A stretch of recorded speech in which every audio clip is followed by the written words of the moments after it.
All right, I did another 108 papers because I still had so much of the liquid left, and I have 2 papers left of this paper pack. So I did the whole paper pack in the end. So I'll just cover these because, you know, the lady from the tutorial that I watched said she did this with coffee dyed paper, and she said that the top pages became very dark. Now, to be honest, I don't know if that's going to happen with onion skin dyed papers as well, but just, you know, to be sure, because I want to keep it a light color, I'll just cover them up. So I'll pop this aside and I'll show you what I do with a little bit of leftover liquid. Okay, just need to make space here on a little stool in my kitchen. Ooh, clean this a little bit. Now, what I want to do with the bit of leftover, there is a bit of tiny little bit of impurities, like tiny skins in there. So what I want to do is strain it, and I've got some just cotton, some bed sheet, 100% cotton, and some cotton trim that I want to dye, which will be nice to just stamp on, you know, for your junk journal, some words maybe, or with other stamps. So just put that through the strainer. Oops. Get all the impurities out. You see there was a bit of, you know, tiny little bit of the onion skins, the impurities, and I don't want to get that. You know, it didn't really stick to the papers since I picked them up, and it just went off with the dripping. But this is a little bit of the trim, so you know, you can either leave this in overnight or just take it out, and this will be great to, you know, combine with other materials to use as a closure on your junk journal. Now let me see, I'm just not sure if this now is too much. There's a lot of liquid in here, so I'll just scrunch this. Hope I'm in focus, by the way. So, and then this should be, you know, see if I can get some kind of that parchment color, or, you know, it's a very light kind of brown. So bring that out. I use it to kind of knead. Do you call this kneading? Kneden in Dutch. I am Dutch, if you didn't know. So, you know, I'll just let this sit for a bit to kind of soak that this sheet gets soaked up more. And to be honest, I don't mind that it's an irregular stain. That makes it kind of very vintagey, doesn't it? I just don't want the really white bits in there, so I'll just, you know, do like so, and then I'll probably hang it out. But that's all the liquid gone, all the liquid used. So I'll leave the papers to dry overnight, about 12 hours, the lady said in the video. Link below this video in the description box.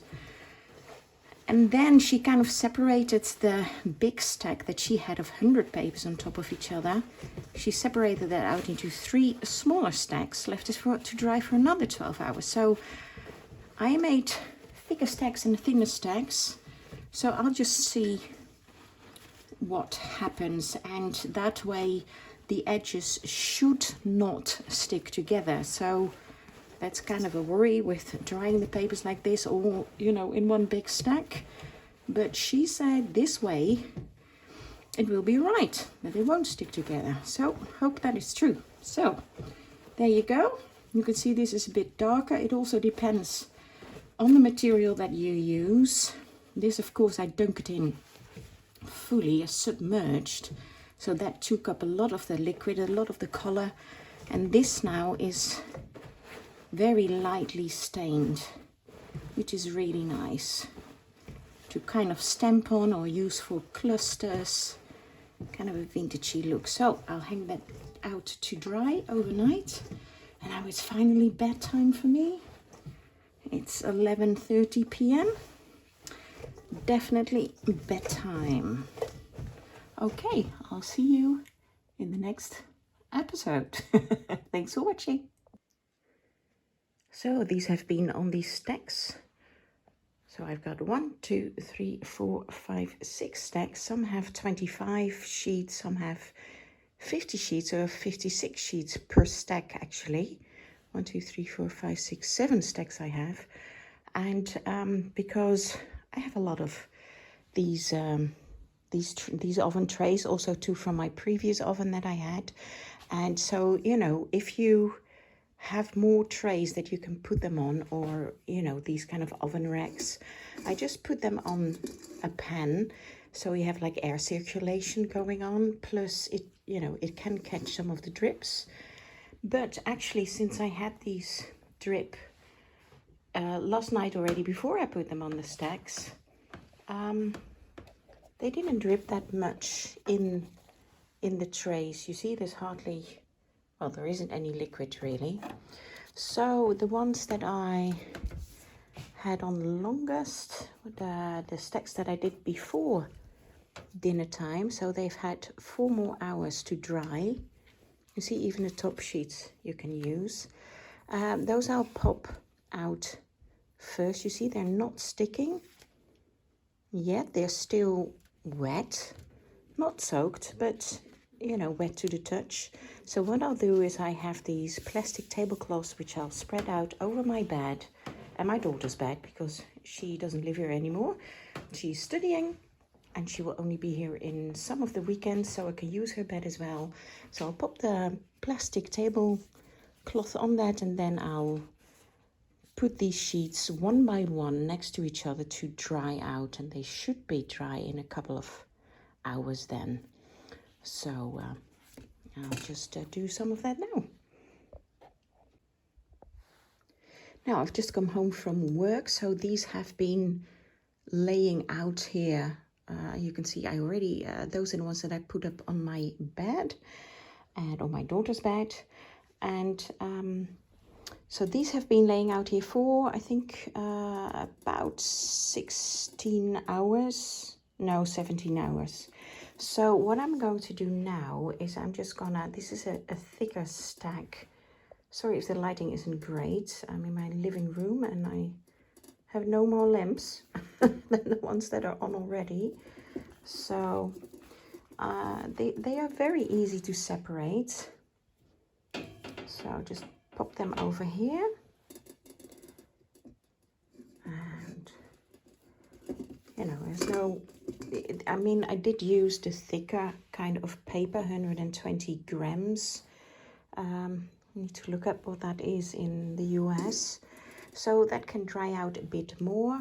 You know, when I separate it, I don't put on another white piece of paper anymore. I think, you know, these are kind of, they're not wet, they are moist to the touch. So I can lay out a few more upstairs. Oh, here I can put, what's another thicker stack? Let me just, this is a thicker stack. So let's separate that. You know, this is the back. And then hopefully tonight before I go to bed, the ones that I have on my bed are dry. And I can put some others, well, not obviously not on my bed, but on my daughter's bed to dry. Now those I do have like a garden, and these are all the seeds that I need to put in. So hence another reason, you know, why I can't always craft, because actually it's right out there. Here's my and I've got some more of those for my my vegetable patch. I'm very blessed to have that. But back to the papers. So I'll give you a brief shot on how I lay them out on my bed and my daughter's bed as well. So, okay. So here they are on my daughter's bed. There's 27 pieces of paper on here. So, you know, these, I didn't manage to put out as many as I wanted to before I went to work. So these have been out much longer. These I've just put down. So you can see this one obviously is a bit darker. It still has more moisture in there, more water. And this one is coming out. It's still moist. It's coming out quite nicely. Very light, warm, kind of brownish color. Really like that.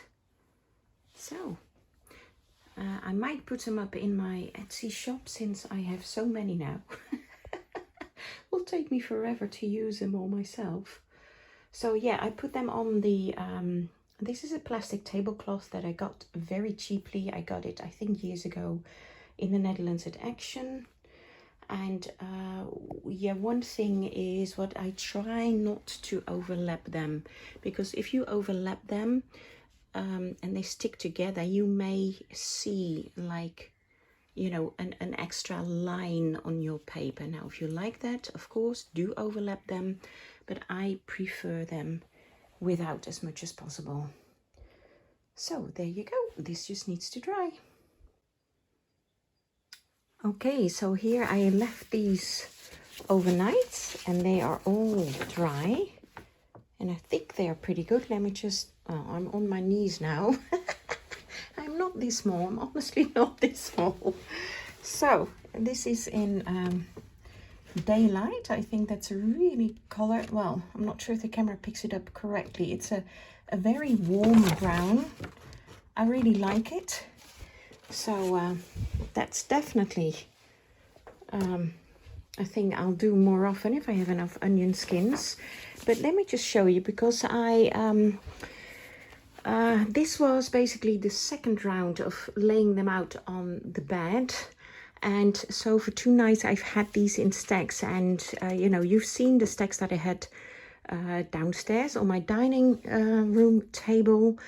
And every time I took a stack to put them on the bed, I just halved the, you know, whatever stack, you know, because I had an extra space available on the baking tray basically to dry. So I picked out the thickest stack and I halved that. So these have been like on as a stack, well, separate stack. So these are pretty dry, but you can still see they are not sticking together. These are a little bit moist, so I will spread these out, but they're almost dry. And this again, you know, so let me just separate them like right here. So you see they are kind of curling, so they are drying. Of course, so they are pretty flat. There's no need to iron these if you don't want to. You could, of course, you know, when they are really dry, you could put them on below some heavy books, and that will be all the ironing you need to do. So as you can see, these are not stuck together at all. I was a little bit afraid they would, but fortunately they don't. Really pleased with that. Now again, this is the heavier paper, so I'm not sure if that's the reason why they don't stick. No idea, but I'm really pleased with this. So this was a larger stack, still a bit moist. These are 2 separate stacks, so much drier. Let's see how they stick or don't stick. Well, you can hear they are kind of, you can hear the crackle. But so they're a little bit stuck, but not really. They're very easy to separate. So that's that one separated. So I will have those separate to really dry out. Now this one is even drier. It's almost, well, it looks like it's really stuck together. So this is after 2 days. Again, you know, no damage or anything when you pull them apart. So even drying like that, if you don't have enough bags to spread them out over, obviously I did tons of these. I think I probably did about 250 papers, I think, in one go, because I had so many onion skins. Now, I did see somewhere that you can make paper from onion or with onion skins, and I already chucked them. I should have kept them, and I should have figured that out, how to make paper actually from the skins. So I'll spread these out next over the beds to dry. I think I'm pretty pleased with these, really pleased. So do check my Etsy shop. I will put some on, since I have so many now. I will put some packs on in my Etsy shop, and I may also cut them, you know, in smaller bits and emboss them and put those in my Etsy shop. So lots of ideas of what to do with these to be added to your junk journals. Now I just wanted to show you one more device. I picked this up quite a while back at a charity shop, and it is for record, well, for records basically. So I haven't used it yet in my crafts, and I thought it must be really useful for something to put papers in between. Well, lo and behold, that's what I'm going to use it for now. These are quite dry, these onion skin dyed papers. Not 100% dry yet, so dry enough that they will stay upright. Of course, when your papers are really wet, they won't stay upright. So I thought, since I lack beds, I have so many, I dyed so many papers, so I'm running out of beds. And these are quite dry already, but not 100% dry yet. I thought I may as well put them in here. And of course, you know, give them a bit of space. Of course, you can kind of alternate them, you know, a bit like so, that they get a bit more air. So I think I'll fill this with all my papers. You can see there is, you know, airflow going on in between them so that they will dry. So, really pleased. This is the first time I'm using this. You see, I knew this was going to be a good buy. For just, I think, a few euros, maybe $2, $3 tops. So, excellent device for drying your papers when they are a bit dry already, at least.